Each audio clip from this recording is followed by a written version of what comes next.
Bendiciones de nuevo, mis muy amados hermanos en Cristo. Espero que todos se encuentren muy bien y bendecidos por el Señor.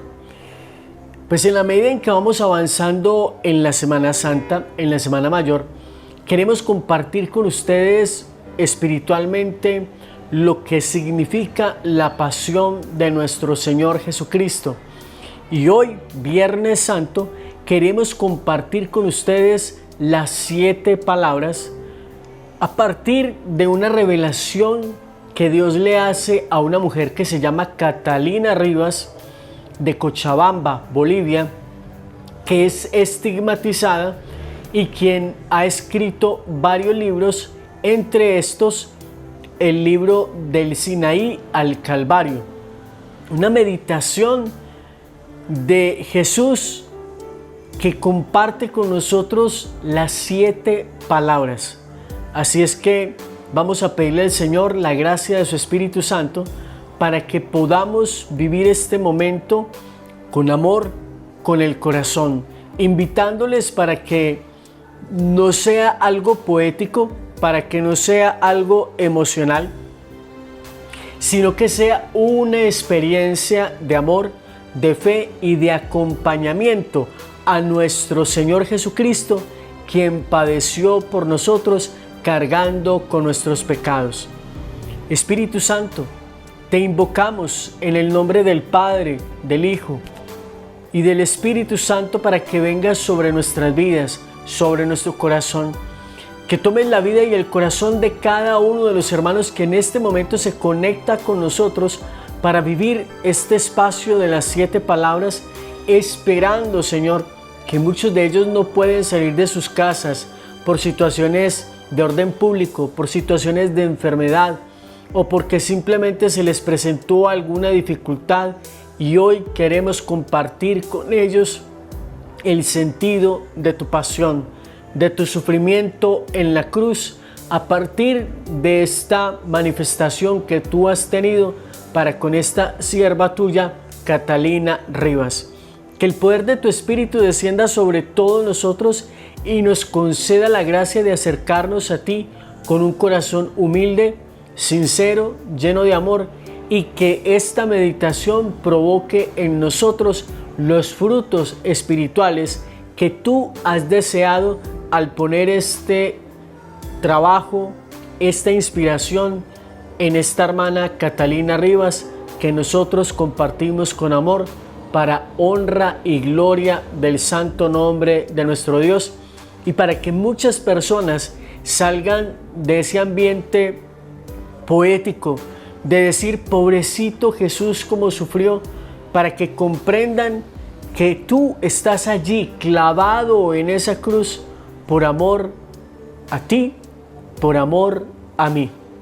Ven, Espíritu Santo, ven por medio de la poderosa intercesión del Inmaculado Corazón de María, tu amadísima esposa.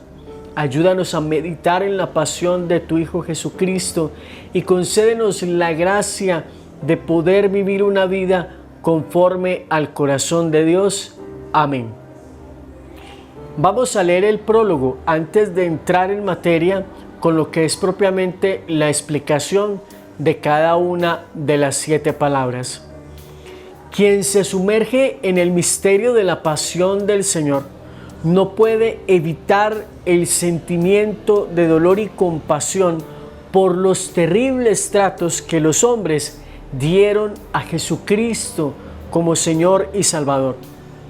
Como hombre, Jesús experimentó los peores dolores que puede soportar ser humano: ultrajes, golpes, ofensas, heridas en todo su cuerpo. Fue tratado como si hubiera sido un asesino, un enemigo de la humanidad. Con expresiones muy impactantes, los evangelistas nos describen las circunstancias que acompañaron a Jesús en aquellos momentos fatales. Seguramente estos textos pasaron en reiteradas ocasiones bajo nuestros ojos, pero muchas veces de una forma tan fugaz que no hemos podido meditar en ellos ni penetrar el mensaje profundo que contiene aquella realidad histórica. El presente libro narra y describe algunos de los acontecimientos más relevantes de nuestra redención. Durante 2 meses, por varias horas diarias, Jesús invita a Catalina, la autora de estas páginas, a vivir, a contemplar los últimos momentos de Jesucristo en la cruz y al mismo tiempo a meditar sobre sus últimas palabras. Aquellas últimas palabras que jamás perderán su fuerza, adquieren un significado particular a la luz de los acontecimientos que vive el hombre de hoy, empañado por el materialismo, por la violencia, la pérdida del sentido, enceguecido por su soberbia, al punto de atribuirse muchas veces el derecho de manipular incluso la vida, de sofocarla, de decidir sobre el destino de los demás. Algo que nosotros podemos darnos cuenta definitivamente cuando algunas personas en su extravío están programando satánicamente la muerte de muchos seres humanos sobre la faz de la tierra. Porque sin duda vivimos en un mundo marcado por la cultura de la rivalidad y de la muerte, si es que se les puede llamar cultura, que promueve el hedonismo en sus expresiones más aberrantes, mientras se formulan muchas veces leyes cada vez más alejadas de la fe y de los verdaderos principios y valores. Es como si en todo lo que el hombre hace procurara siempre excluir de forma sistemática y obstinada al Creador, al grado de que para muchos hablar de Dios en la cultura de hoy resulta algo sin sentido, que no tiene consistencia, que no tiene esencia en el tiempo y es un atropello a la razón. Mientras tanto, quienes creemos estamos conscientes de que hay un gran debilitamiento en la práctica de nuestra fe, de nuestra capacidad y disposición para orar, de nuestro compromiso con Dios. La ausencia de razones para sostener la fe nos viene conduciendo a la pereza espiritual, a la pérdida del celo por las cosas de Dios, a la confusión y a las más diversas maneras que se manifiesta el mal. Queridos hermanos, nosotros sabemos que incluso hay varios lugares en el mundo donde ya se está persiguiendo a los cristianos a muerte. Y yo quiero que ustedes mediten lo siguiente: los cristianos somos una piedra en el zapato para quienes quieren hacerse con el poder del mundo e implementando un montón de cosas que son contrarias a la voluntad de Dios y que de por hecho nosotros somos quienes valoramos la institución, respetamos las leyes, respetamos la institución, siempre y cuando ésta esté conforme al corazón de Dios. No tenemos por qué ni estamos obligados a aceptar cosas que sean contrarias al buen sentido, a los principios, a las sanas costumbres y a los valores. Y todo aquello que pervierte a la humanidad es algo que por amor a Dios, por encima de nosotros mismos, tenemos que defender. Y tenemos que defenderlo con insistencia y con fortaleza en la fe, aunque eso signifique para nosotros persecución, muerte y dolor. Observando este mundo, nos damos cuenta de que necesita un freno. Necesita, como decía el Papa Juan Pablo II, una nueva evangelización que haga resplandecer con renovadas fuerzas la presencia de Dios, que reoriente al mundo hacia nuestro Señor Jesucristo, quien es nuestra esperanza, hacia su misericordia, invitando a todos los hombres para que vuelvan a mirar hacia la cruz, para poder calmar la tormenta que el enemigo común ha desatado sobre la humanidad entera y para enderezar los caminos de los hombres. Estas páginas son una invitación especial para ti, amado hermano, que me estás viendo en este momento, y para todos aquellos que aman profundamente a Jesucristo, pero también un llamado al corazón de los sacerdotes que son consagrados y a nuestros hermanos comprometidos en la iglesia, para que nos involucremos cada vez más con una nueva y efervescente actividad y pensamientos en torno al llamado que Dios nos hace para redescubrir el significado trabajado por los intereses de nuestro Señor Jesucristo. Hemos olvidado el valor de la cruz, del sufrimiento, de la penitencia. No por esto estamos respondiendo como deberíamos al mandato recibido, que es el de ir por todo el mundo y predicar la buena noticia del Evangelio. Cuando Jesús le habla a nuestra hermana Catalina, refiriéndose a los consagrados, le dice: di a las almas consagradas que la cruz que llevan no es solamente para que adorne su pecho. Deben revestirse de ella, deben aprender a acomodarse en ella en lugar de huir de ella. No pueden ambicionar el Tabor sin antes haber pasado por el Gólgota. En la cruz es donde se aprende la caridad, la humildad, la pobreza de espíritu, la templanza. Pero resulta que con la mentalidad de hoy, todo lo referido a la cruz, al sufrimiento, a la renuncia, nos parece algo obsoleto, pasado de moda. Huimos de todo aquello que implique penitencia o mortificación. No le vemos sentido. Sin embargo, las palabras de Cristo en el Evangelio: si quieres seguirme, toma tu cruz y sígueme, no han perdido vigencia. Recordemos que Jesucristo nos dijo también en su palabra: el cielo y la tierra pasarán, pero mis palabras nunca pasarán. Si de veras estamos dispuestos a configurar nuestra vida con la de Jesús, entonces veremos que son muchas las vestiduras mundanas de las que tenemos que despojarnos y liberarnos. Cristo sigue sufriendo en los miembros de su cuerpo místico. Sufre en el anciano abandonado, en el pobre, en el enfermo, en el encarcelado, en el hambriento, en el huérfano. ¿Recuerdan ustedes ese texto que nos dice: venid benditos de mi Padre, porque tuve hambre, me dieron de comer, tuve sed, me dieron de beber, estuve forastero y me hospedaron, estuve sediento, me dieron de beber, estuve desnudo, me vistieron, estuve en la cárcel y enfermo y me visitaron? Pues, queridos hermanos, qué bueno que nosotros comprendamos que Jesucristo está en el hermano necesitado, en el hermano que sufre, que necesita compañía, que necesita dirección, que necesita un consejo que le ayude a salir adelante. ¿Será que podemos aliviar este dolor de la humanidad? Tomar conciencia de ello es comenzar a curar las llagas y las heridas mismas del cuerpo místico de nuestro Señor Jesucristo. La actitud pasiva es propia de aquel que, sabiendo, estando domado por el enemigo común no molesta a quienes ya tiene sujetados.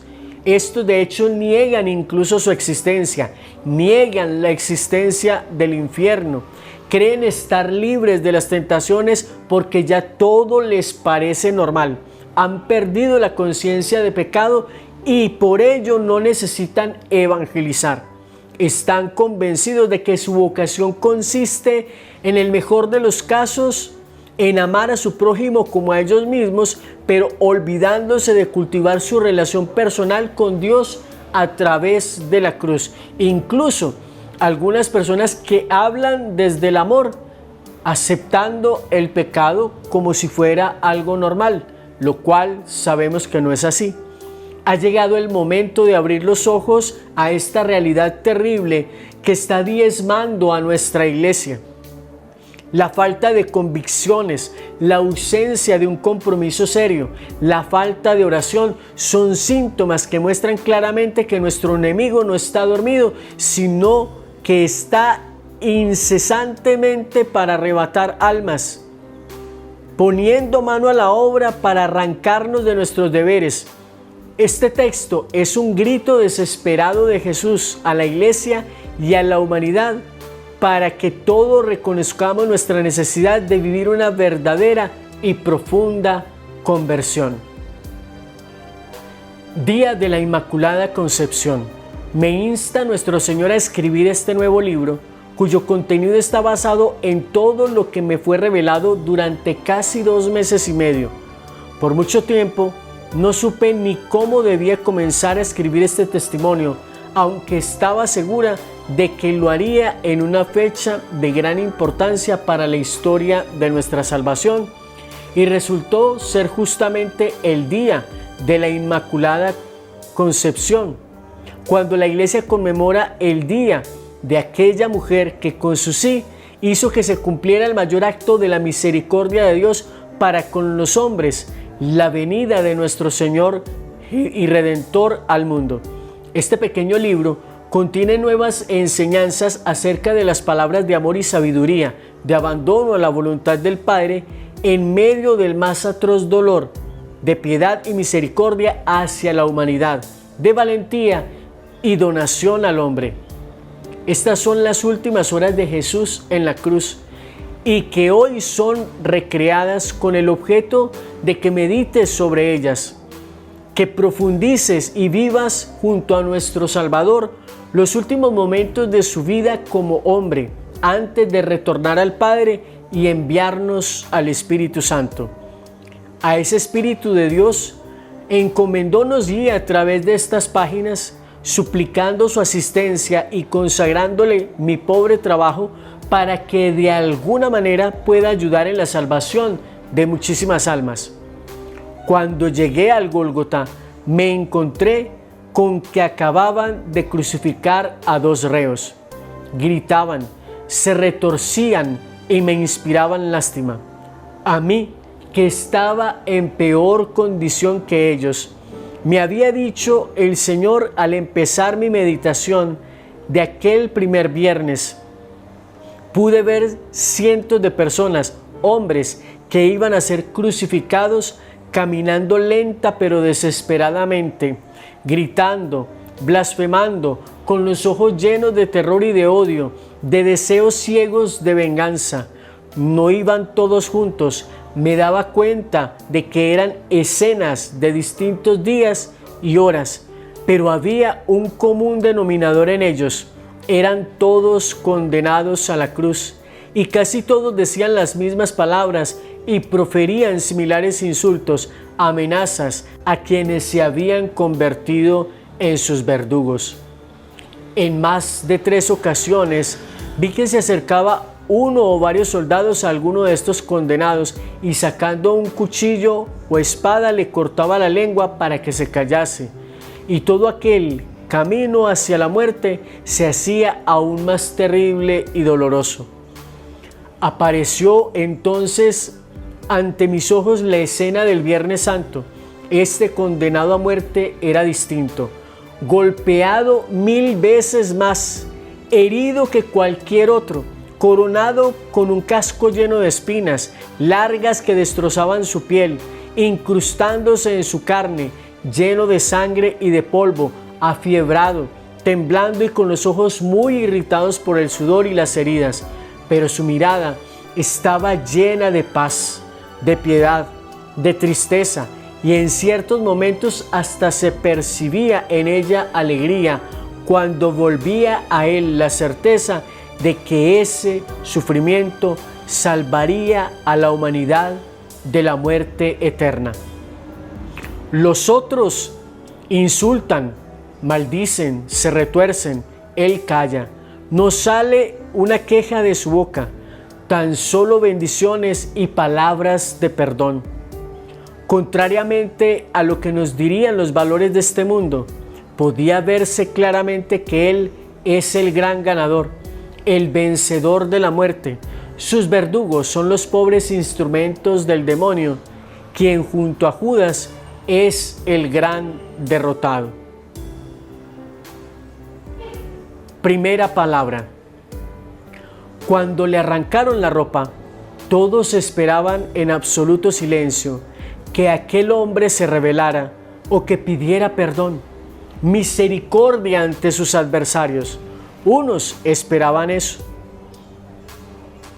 que él se rebele o suplique el perdón por aquella sentencia. Otros esperaban que como hijo de Dios que dice ser, le suplique a su Padre que como hijo haga llover fuego del cielo para castigar a quienes lo maltrataron tanto. Parece haberse detenido el tiempo para ellos. Sin embargo, este hombre apenas mueve los labios, silenciosamente reza. Pero hay 4 personas que esperan otra cosa: Juan, María Magdalena, María la de Cleofás y la Virgen María. Y me parece que Jesús también espera algo distinto, también Él. Esperan ver a aquellas personas que fueron sanadas por esas manos que ahora están siendo traspasadas. ¿Dónde están aquellos que escucharon sus enseñanzas en el monte de las bienaventuranzas? ¿Dónde aquellos que recibieron de Él el perdón?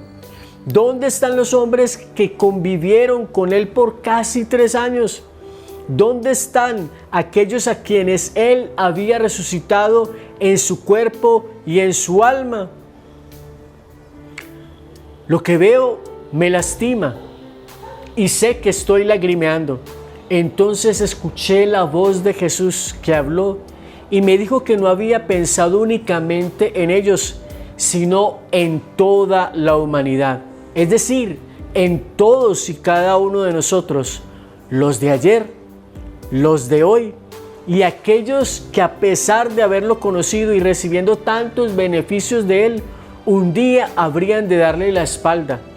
Unos por cobardía, otros por temor a la persecución, otros por miedo a las burlas, por aceptarse cristianos, otros por comodidad, otros porque creen que lo merecen y su egoísmo no los lleva sino a pensar en sí mismos. La mayoría por indiferencia, por tibieza o por incredulidad y falta de fe. Entonces me repitió las palabras del Evangelio: no tengas miedo, pues no hay nada oculto que no llegue a descubrirse. Lo que te digo de noche, dilo a la luz del día. Lo que te digo al oído, predícalo desde las azoteas. Por eso estoy aquí escribiendo, ayudada por Él, para que no estés entre aquellos a quienes Jesús se refiere con tanto dolor. Habían terminado los soldados de colocar a Jesús sobre la cruz. Hasta unos minutos antes solo se había escuchado el golpe de los clavos, primero amortizando su carne virginal y luego secos contra el madero. Él no contestaba, Él perdonaba, Él rezaba y el silencio crecía en las gargantas esperando las primeras palabras o los alaridos del crucificado. Cuando levantaron la cruz en alto, el llanto de las mujeres rompió el silencio y entonces comenzó nuevamente el horror, los gritos, los insultos, las burlas, los escupitajos, el desafío a Dios. En ese preciso instante en el que se enfrentan el odio y el amor, la soberbia y la humildad, lo diabólico y lo divino, la rebelión y la obediencia a la voluntad de Dios. Jesús me miró y fue como si sus ojos claros me levantaran, me despertaran de mis despojos para sentir que me perdía en la profundidad de aquel dolor. Comenzó a hablarme nuevamente. Sus palabras hacían eco en mi corazón, como si de pronto se hiciera un enorme agujero. Tristemente dijo: fui sometido a un juicio en el que no tenían nada de qué acusarme, puesto que nada malo había hecho. Jamás hubo en mi boca una mentira, y aún los falsos testigos que fueron convocados ante ese juicio infame para hablar en contra de mí carecían de toda coherencia en sus testimonios. Mi único pecado, la causa de mi condena a muerte, fue el afirmar algo que no podía haber negado ante nadie, que era el Hijo de Dios. Cayó y yo sentía que estaba quebrantada en aquel momento moral y físico. Cuántas cosas pasan por mi mente en segundos, cuántos sentimientos que tal vez nunca podré explicar. Poco después su voz, con un tono varonil y calmo, con palabras entrecortadas, despertó mi tiempo y escuché lo que tal vez nadie de los que allí estaban en espera de oír de labios de este condenado a muerte. Padre, perdónales porque no saben lo que hacen. Todos quedaron mudos ante estas palabras, muchos de ellos estremecidos por el impacto. Acababan de reconocer ante quién se encontraban. ¡Qué injusta ironía! Su sentencia fue por proclamarse Hijo de Dios, porque osó llamar a Dios Padre, Abba, amado papá, papito, como muchos diríamos hoy. Por eso lo han sentenciado y sin embargo está pidiendo a su Padre que tenga misericordia para con sus verdugos.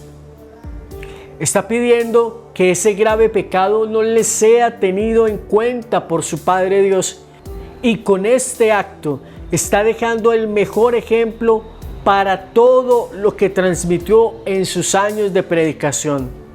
Está dando testimonio vivo en los hechos de lo que Él nos enseñó: amar y pedir por los enemigos, por quienes nos hacen daño.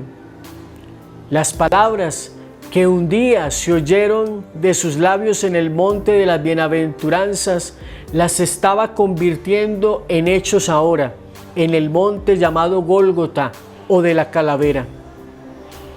Cuánto había gozado Satanás con la pasión del Hijo de Dios.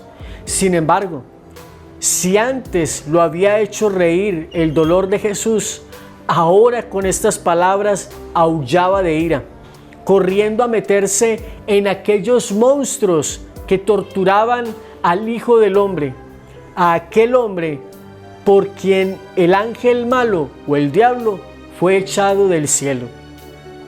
De ese modo, quería conseguir que la crueldad de los verdugos aumentase cada vez más contra Jesús, al punto de desafiarlo y tentarlo a que se bajara de la cruz. Hermanos, ese hubiese sido el más grande triunfo del demonio, que Jesús aceptara el desafío y con ello cayera en la tentación de la desobediencia al Padre y la soberbia. El enemigo de las almas se retuerce de rabia porque se ha cumplido la sentencia.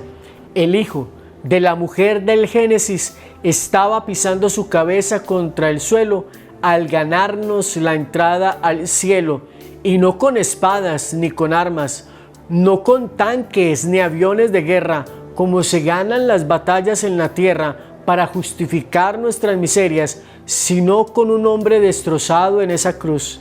Ese hombre que, así como perdonó a Pedro, a la mujer adúltera, a María Magdalena y a tantos otros, de la misma manera pide perdón humildemente al Padre para enseñarnos que la dulzura y el amor pueden ser más que la soberbia, que las humillaciones a los demás, que el látigo, la postura autosuficiente y la prepotencia. Para enseñarnos que al noble, al sabio y al santo se los reconoce por su sencillez y humildad, y no por sus gritos o posesiones terrenas, por su calidad al aceptar el sufrimiento y no por hacer sufrir a los demás. No hay misericordia para Él, pero Él sí pide misericordia para ellos, para todos nosotros los hombres y para las mujeres, desde Adán y Eva hasta el último hombre que nacerá antes del fin del mundo. Sabe que de este profundo dolor nacerá una iglesia. Ese es el grande y sabroso fruto, consecuencia feliz de la mezcla del agua y sangre que luego manará del costado abierto, fruto de amor, de quien está dejando 2 mandatos en los que se resumen los 10 dados por su Padre también en otro monte, en el Sinaí a Moisés. Si tú cumples estos 2 mandamientos, se derramará sobre ti todo un río de misericordia y serás salvado. Hay una sola condición. Para ganar esa misericordia, amar a Dios por sobre todas las cosas y amar a tu prójimo como a ti mismo. Él no ha venido para abolir las leyes de los profetas, sino para dar cumplimiento de ellas. Toda su vida no ha sido otra cosa que dar cumplimiento a las profecías que sobre él se dijeron en tiempos anteriores, desde su concepción en el vientre puro de una doncella.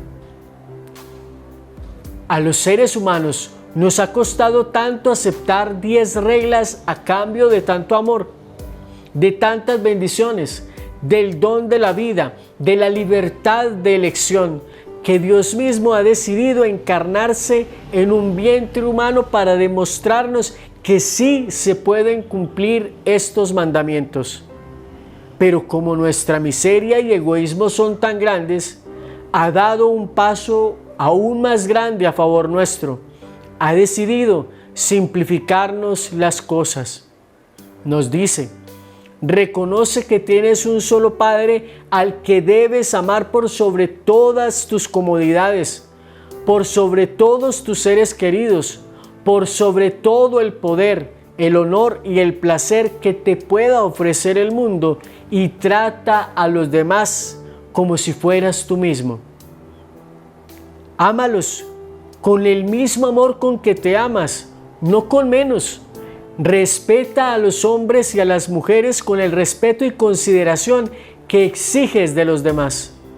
Sé capaz de dar todo lo que pides para ti y no hagas con otros lo que no quisieras que hagan contigo. Así de simple y así de sencillo, para que aún los niños y los que son faltos de formación lo puedan comprender. Yo sé que a este punto de tu lectura, amado hermano, sabrás que no va a ser fácil. No es una empresa pequeña el despojarse de todo en favor de los demás. Es heroísmo. De eso se trata precisamente la búsqueda de la santidad, y todo bautizado debe buscar el ser santo. Si has tenido el valor de aceptarlo, no permitas que nada se imponga en tu camino. Vas a encontrarte con momentos en los cuales muchas circunstancias y demasiadas personas queridas y no queridas, conocidas y desconocidas, de tu mismo credo y de otras religiones, de tu misma patria y de otros países, intentarán detenerte. Este es el momento en el que la virtud de la perseverancia será muy necesaria. ¿Cómo harás? Tienes la certeza de que Jesús te ha dejado una iglesia para que te guíe cuando no sepas por dónde ir, te levante cuando estés caído, te perdone en su nombre, te acoja cuando busques albergue para tu alma, te forme con su palabra y te nutra con su cuerpo y su sangre, para que puedas convertirte en una prolongación suya, en una diáfana manifestación de su presencia viva, para que irradies esta claridad y resplandor que es sello de quien es testigo, de quien ha recibido los destellos de su luz y de su amor. No podemos salvarnos por nuestros propios méritos, porque no los tenemos. Ante la inmensidad de la omnipotencia divina, no vamos a salvarnos porque fuimos buenos padres o buenos hermanos o hijos o amigos. Esa es nuestra obligación, es nuestro deber. Seremos salvados porque Jesús fue, es y será el amor, y está a la espera de que así lo aceptemos. Este amor, con sus infinitos méritos, ha ganado el perdón para nosotros. Lo ha pedido a su Padre desde la cruz. Muchas veces es tan grande el reproche de nuestra conciencia por un pecado cometido o por toda una vida de pecados que no pensamos que Dios pueda incluso perdonarnos, que ya nos ganó el perdón clavando en la cruz del amor. Jesús dijo que cuando pidamos el perdón de nuestros pecados durante la oración del Padre Nuestro, recordemos que Él fue capaz de pedir el perdón para nosotros porque jamás sintió rencor contra nadie. Solo un alma sencilla y humilde es capaz de pedir perdón por las ofensas de los enemigos.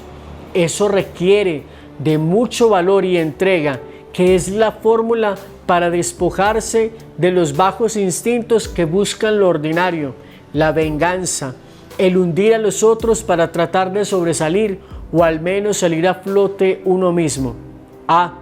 Pero eso sí, absolutamente todos estamos obligados a perdonar las ofensas que nos hacen en la medida en que queremos que Dios nos perdone.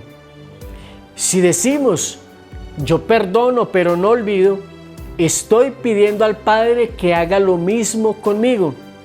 Si por el contrario, de corazón, perdonamos las ofensas que nos hacen, al rezar, pedimos a Dios que perdone así como lo hacemos, entonces sí estamos en condición de suplicar, al haber actuado con misericordia, Dios nos otorgue su misericordia. Y dijo Jesús después, en mi corazón atormentado por el sufrimiento, hubo un sentimiento de piedad por otro ser que sufría cerca mío, el hombre que estaba crucificado a mi derecha. Dimas, llamado el buen ladrón, me contempla con piedad, él que estaba también sufriendo. Con una mirada aumenté el amor en ese corazón pecador, sí, pero capaz de sentir piedad por otro hombre. Ese malhechor, ese bandido que pendía de una cruz fue otra Magdalena, otro Mateo, otro Zaqueo, otro pecador que me reconocía como al Hijo de Dios. Y por eso quise que me acompañara en el paraíso aquella misma tarde, para estar conmigo cuando yo abriera las puertas del cielo para dar entrada a los justos. Esa era mi misión y es la misión de ustedes, abrir las puertas del cielo a los pecadores, para arrepentidos, para los hombres y mujeres que son capaces de pedir perdón y poner su esperanza en la existencia de la vida eterna y colocarlo junto a mi cruz. Dimas, el buen ladrón a mi derecha, y Gestas, el mal ladrón a la izquierda. El de la izquierda lleno de odio, el de la derecha cambiado en un instante al escucharme decir aquellas palabras: Padre, perdónales porque no saben lo que hacen. Ese hombre, ante mi presencia serena, sufriente sí, pero no desesperada, la presencia del portador de la paz, sintió quebrarse muchas cosas dentro de él. Ya no quedaba lugar para el odio, no había lugar para el pecado, ni para la violencia, ni para la amargura. Solo un corazón bueno es capaz de reconocer lo que viene del cielo, y Dimas lo estaba reconociendo ante sí. Yo pedía perdón para quienes me estaban crucificando, estaba clamando misericordia para los pecadores como él, y su pequeña alma se abrió para aceptar esa misericordia. Por eso, cuando oye decir a Gestas, el mal ladrón burlándose de mí, que si yo era hijo de Dios me salvara y lo salvara también a ellos, Dimas siente temor de Dios, sabe que la vida de ellos ha sido miserable, tan sucia que tal vez merecían un sufrimiento mayor del que estaban pasando. Ese temor, ese reconocimiento de la cruz que brilla frente a él, lo hace contestar: ¿es que no temes a Dios, tú que sufres la misma condena? Y nosotros con razón, porque nos hemos merecido con nuestros hechos. Este, en cambio, nada malo ha hecho. En este punto, el Señor me permitió presenciar la mirada que Él cruzó con el buen ladrón. Una mirada de gratitud, una mirada de perdón, la mirada de un padre que se siente complacido con la respuesta de su hijo. Hay una nueva escena ante mis ojos y comprendo que Jesús me permite ver lo que estaba recordando, lo que había sucedido no mucho tiempo atrás, cuando Él comenzó a convivir con sus discípulos. Veo a Jesús eligiendo a sus seguidores, uno a uno. Los mira profundamente, amorosa pero firmemente, con mansa autoridad, aquella autoridad que no es prepotencia, sino el fruto de una convicción ante la que nadie puede negarse, y los invita a seguirlo. De aquellos días, dijo Jesús, quise que fuesen mis discípulos, mis hermanos, mis amigos. Es uno mismo quien elige a sus amigos y yo elegí a los míos. En cuántas oportunidades tuve que poner paz entre ellos para enseñarles el valor de la amistad. Aún hoy trato de enseñarles a los hombres el sentido comunitario y agápico de esta relación, amistad conmigo y con los demás. Los amaba, no solo como Dios, sino también como hombre. Podía conversar con ellos, podía jugar con ellos, y de hecho lo hice. Cuando bajábamos a bañarnos en el río, jugábamos echándonos agua como niños, tirábamos piedras, como se hace en un concurso, y festejábamos con aplausos y risas, las piedrecillas que más velozmente y más lejos saltaban. Trepábamos a los árboles como lo hace cualquier joven, hacíamos carreras, subíamos a los montes para orar y para comer nuestra pequeña merienda. Compartíamos anécdotas y risas como todos los hombres lo hacen cuando viven en comunidad, pero siempre concluíamos esos encuentros con una oración de gratitud al Padre por permitirnos vivir aquellos momentos. Tampoco fueron los días en que no teníamos ni tiempo ni siquiera para comer, pero siempre procuré hacer las tareas de ellos para que apreciaran el ejemplo. Mi alimento era hacer la voluntad de mi Padre. Ese era mi objetivo, mi descanso, mi felicidad. Podía instruirlos y escuchar sus inquietudes, sus secretos, y aunque veía en el fondo de ellos, me sentía feliz de que quisieran hacerme partícipe de su intimidad. A mi vez, les di tanto amor, paciencia, instrucción, abrazos, todo lo que puede darse a un amigo, pero no era suficiente. Debía también dar la vida por ellos y no dudé en hacerlo. Por eso estoy clavado agonizando en esta cruz, por ellos, por todos ustedes. Dios mío, cuánto dolor y cuánto amor. Vi resbalar 2 lágrimas de los grandes ojos de Jesús y hubiera dado la vida por secarlas con mis labios, tan dolorosas y llenas de amor. Entonces comprendí que nadie merece las consideraciones de Jesús. No las merecieron, ni sus discípulos, amigos entonces, y no las merecemos nosotros hoy.